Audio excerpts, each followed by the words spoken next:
The 2025-2026 English Premier League season is about to kick off, and the English FA have set new rules that will be used in the Premier League this season.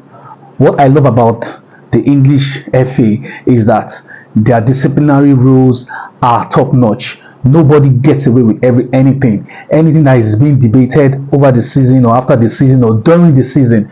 It will be implemented if need be. They invited coaches and team captains to a seminar to explain the new rules so that they can pass it on to the rest of the team, so that there won't be any excuse of any given call by the center referee. What is the first rule? The first rule is the grappling and the pulling and tugging of shirts inside the 18-yard box when a team wants to take a corner kick. You find this very common with teams that wants to defend a corner. Even when the player is not going for the ball, you see defenders dragging down, or you see other players dragging down their markers. They drag them down to the ground. Now the new rule is, even if the player is not going for the ball, your intention as a person defending a corner will be judged. So if anybody pulls down another player, which could be an off the ball incident while defending a corner,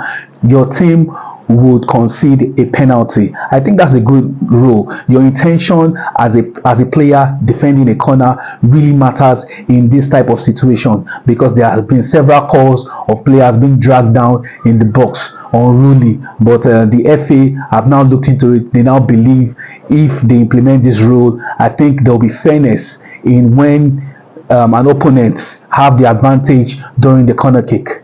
The second rule is the goalkeeper's time-wasting tactics.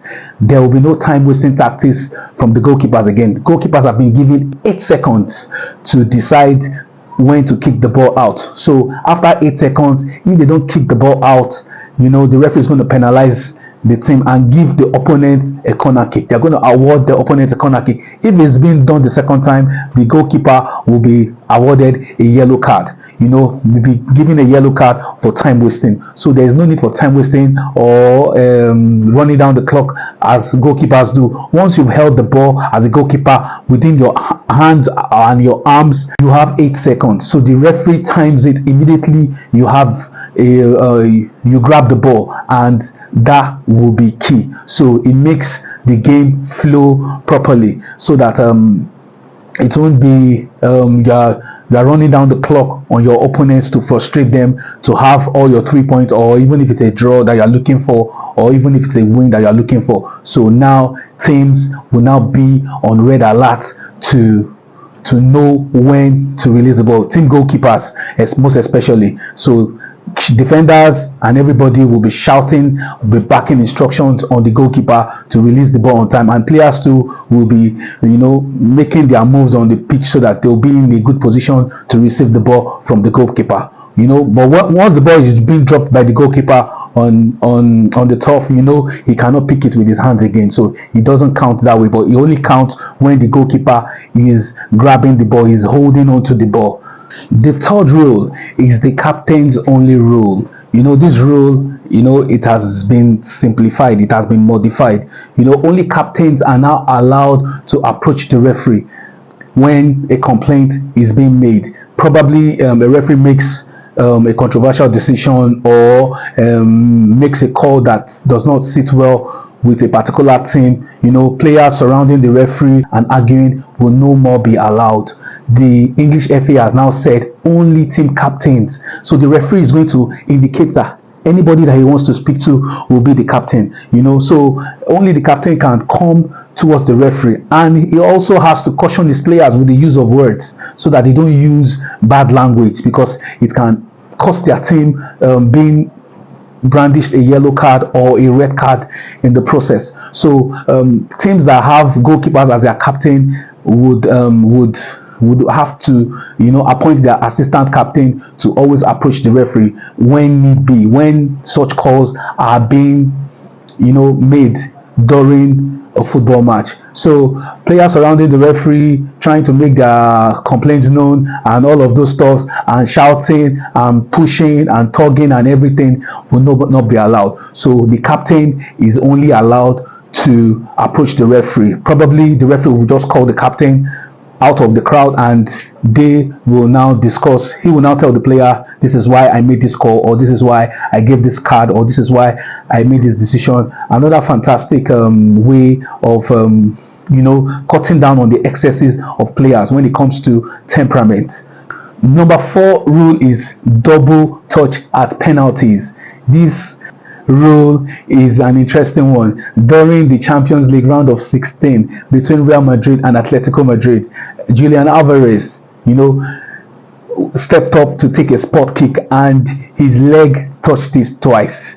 So now a rule has been given by the English FA, it's not by UEFA, by the English FA, that any player that does that in the process of trying to take a spot kick and the ball goes into the back of the net, the spot kick will be retaken.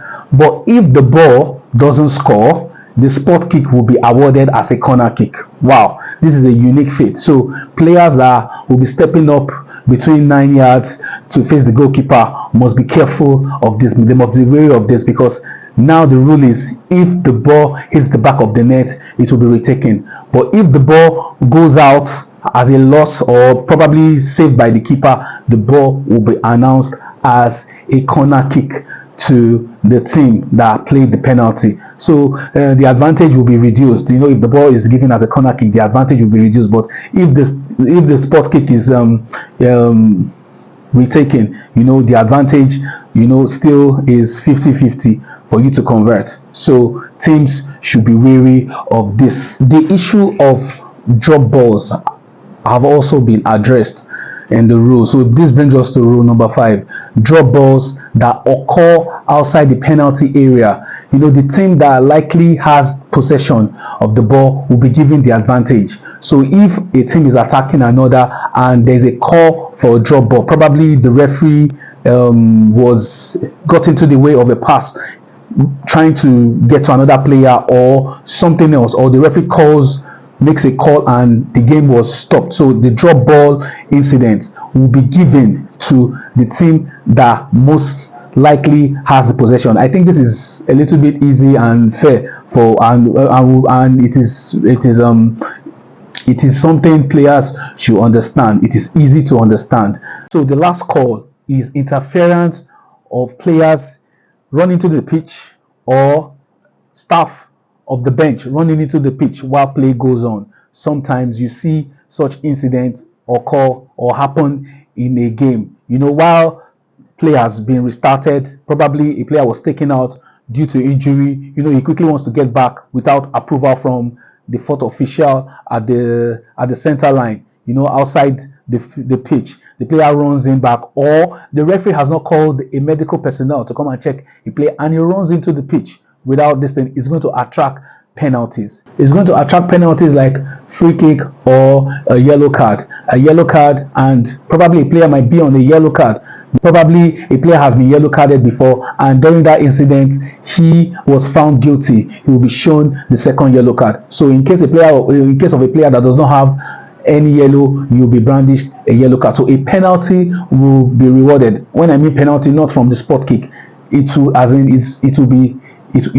team will be penalized. The team which the player comes in for will be penalized for that incident. The reason is because they want fluidity. They want the game. They want the fast pace of the game to continue. They want the momentum to just move. And the Premier League officials have looked into it, and this brings disruption and restarting of the game again. It doesn't make the game enjoyable according to them. So that's why this rule was being brought in. So the Premier League, with their rules and everything, everybody is happy that the Premier League is back.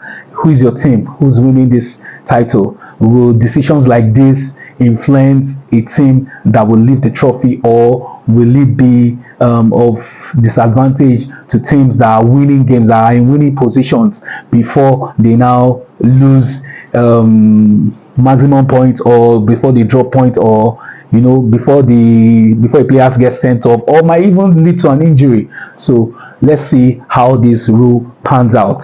My name is Akan. This is Diary TV. We bring you analysis day to day on this channel. Kindly subscribe, comment, like this video now. Just give us your suggestion on why you think the rule would be good and bad. Will it be good or will it be bad? Give us your suggestions in the comment sections. I'll be waiting for you. Thank you so much. Bye.